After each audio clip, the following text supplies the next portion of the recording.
또한 한동훈 법무부 장관 후보자는 국회 인사청문회 서면 답변에서 검수완박법의 핵심인 검찰 수사 기소 분리 반대 입장을 명확히 했습니다. 네, 여러 현안에 대한 의견도 내놨는데요. 이어서 곽준영 기자입니다.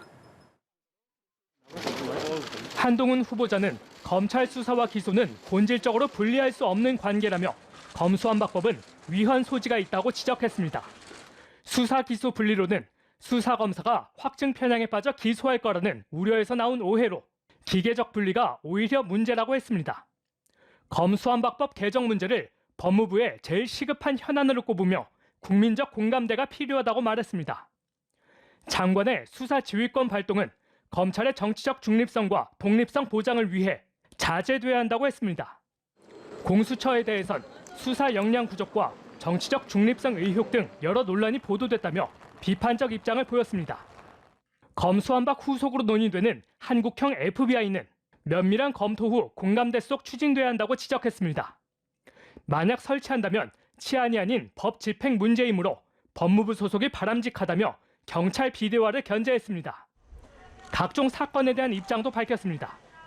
윤석열 당선인이 총장 시절 공격받은 한명숙 전 총리 모해 위증교사 의혹에 대해선 직접 평가 대신 한 전 총리 불법 정치자금 수수 사건은 유죄 판결이 확정된 사안이라고 했습니다.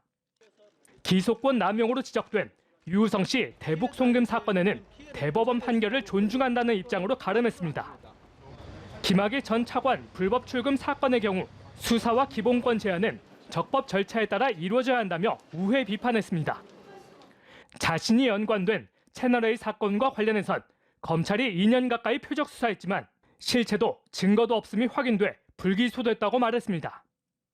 휴대폰 비밀번호 미제공에 대해선 헌법상 기본권이 정치적 공격에 의해 무력화되는 선례를 남기면 안 된다고 했습니다. 이 밖에 현 정부가 검찰총장의 눈과 귀인 대검 수사정보 담당관실 폐지를 추진한 데 대해선 반대했습니다. 연합뉴스 TV 곽준영입니다.